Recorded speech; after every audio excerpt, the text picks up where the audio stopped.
ട്രംപിന്റെ രണ്ടാം വരവ് അത് ചരിത്രത്തിൽ തന്നെ പ്രത്യേകതയാണ്. കാരണം ഒരിക്കൽ അധികാരത്തിൽ തോറ്റുപോയിട്ട് വീണ്ടും രണ്ടാം പ്രാവശ്യം തിരിച്ചു വരുന്ന വളരെ അപൂർവം അമേരിക്കൻ പ്രസിഡന്റുമാരെ ഉണ്ടായിട്ടുള്ളൂ. അതും വളരെ പ്രായമായ ഒരു ഘട്ടത്തിൽ അദ്ദേഹം വരുന്നു. അദ്ദേഹത്തിന് രോഗാതുരതയൊക്കെ ഉണ്ട്. ഏതായാലും ട്രംപ് രണ്ടാമത് തിരിച്ചു വന്നു. വൈറ്റ് ഹൗസിൽ കയറിയതിന്റെ ലക്ഷണങ്ങളൊക്കെ കണ്ടു തുടങ്ങി. വളരെ നിർണായകമായ പിന്തിരിപ്പനായ നിരവധി ഉത്തരവുകൾ ഒന്നൊന്നായി വന്നുകൊണ്ടിരിക്കുന്നു. ഭാഗ്യത്തിനോ നിർഭാഗ്യത്തിനോ ട്രംപ് വരുന്നതിന് മുമ്പ് ഇസ്രായേൽ ഗാസ വെടിനിർത്തൽ വന്നു. ഇസ്രായേലിന്റെ വെടിനിർത്തൽ വന്നതുകൊണ്ട് ട്രംപിന് ഇത്തിരി ക്ഷീണമുണ്ട്. ഇപ്പൊ ട്രംപ് കൂടി സഹകരിച്ചു എന്നൊക്കെയാണ് അയാൾ പറയുന്നത്.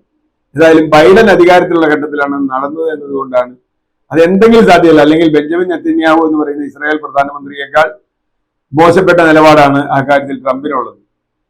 അവിടെ ഹമാസിനെ അവസാനിപ്പിക്കണം, ഗാസ മുഴുവൻ പിടിച്ചെടുക്കണം, വെസ്റ്റ് ബാങ്ക് മുഴുവൻ പിടിച്ചെടുക്കണം എന്ന നെതന്യാഹുവിന്റെ അതേ നിലപാടാണ് ഇപ്പോൾ ട്രംപിനുമുള്ളത്. പക്ഷെ എന്തായാലും ഇനിയിപ്പോ തൽക്കാലം അത് നടക്കില്ല. അവിടെ ഒരു വെടിനിർത്തൽ വന്നിട്ടുണ്ട് ട്രംപ് വരുന്നതിന്റെ തലേ ദിവസം. നല്ല കാര്യം. പക്ഷെ അദ്ദേഹം ചെയ്ത നിർണായക തീരുമാനങ്ങളിൽ ഒന്ന് ഇപ്പൊ പുറത്തു വന്നിരിക്കുന്നു. ലോകാരോഗ്യ സംഘടനയിൽ നിന്ന് അമേരിക്ക പിൻവാങ്ങിയിരിക്കുന്നു. ഒന്ന് ആലോചിച്ചു. യൂണിയനിന്റെ ഏറ്റവും മനുഷ്യ ഉപകാരപ്രദമായ സംഘടനകളൊന്നാണ് ലോകാരോഗ്യ സംഘടന. ഈ കോവിഡ് ഒക്കെ വന്ന കാലത്ത് ലോകം മുഴുവൻ ഒരു പാൻഡമിക്കിന്റെ മുമ്പിൽ നിന്നപ്പോൾ അതിന് മാർഗദർശനം നൽകാൻ കഴിഞ്ഞിരുന്നത് ലോകാരോഗ്യ സംഘടനയാണ്. ലോകാരോഗ്യ സംഘടനയിൽ നിന്ന് ഒരു രാജ്യം പിൻവാങ്ങിയോണ്ട് കുഴപ്പമൊന്നുമില്ല. പക്ഷെ പ്രശ്നം ലോകാരോഗ്യ സംഘടനയ്ക്ക് ഏറ്റവും കൂടുതൽ ഫണ്ട് കൊടുക്കുന്ന രാജ്യം അമേരിക്കയാണ്. ഈ ഫണ്ട് ഇല്ലെങ്കിൽ അവരുടെ പ്രവർത്തനങ്ങൾ പലതും നിലച്ചു പോകും. പ്രത്യേകിച്ചും ഏഷ്യൻ ആഫ്രിക്കൻ രാജ്യങ്ങളിൽ അവരുടെ ആരോഗ്യ സംരക്ഷണത്തിനായി ലോകാരോഗ്യ സംഘടന നിരവധി പദ്ധതികൾ നടപ്പാക്കുന്നുണ്ട്. ആ പദ്ധതികളൊക്കെ ഒന്നൊന്നായിട്ട് ഇല്ലാണ്ടാവും. എന്തുകൊണ്ടാണ് ട്രംപ് ഇത് പിൻവാങ്ങുന്നത്? വളരെ കൃത്യമാണ്. ലോകത്തിന്റെ ആരോഗ്യമൊന്നും എന്റെ വിഷയമല്ല.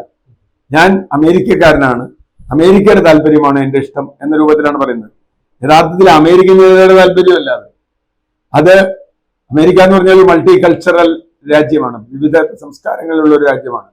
അവരുടെ താല്പര്യമല്ല, അമേരിക്കയിലെ കോർപ്പറേറ്റുകളുടെ താല്പര്യം, അമേരിക്കയിലെ സമ്പന്നരുടെ താല്പര്യമാണ് ട്രംപിന്റെ താല്പര്യം. അതുകൊണ്ട് തന്നെ ലോകാരോഗ്യ സംഘടനയിൽ പിൻവാങ്ങുക എന്ന് പറയുന്നത് മനുഷ്യരാശിയോട് ചെയ്യുന്ന ഒരു ക്രൂരതയാണ്. അതിന് ഒരു മടിയും ട്രംപിനില്ല എന്നാണ്. അപ്പൊ ഇനി വരാനിരിക്കുന്നതിനേക്കാൾ വലുത് എന്തോ ആണ് എന്ന് നമ്മൾ ഭയപ്പെടേണ്ടി വരും. അതുകൊണ്ട് ലോകത്തിന്റെ സമാധാനത്തിനും സൗഖ്യത്തിനും ഭീഷണിയായി ട്രംപ് മാറുമോ എന്ന ചോദ്യമാണ് ഇപ്പോൾ അന്തരീക്ഷത്തിലുള്ളത്.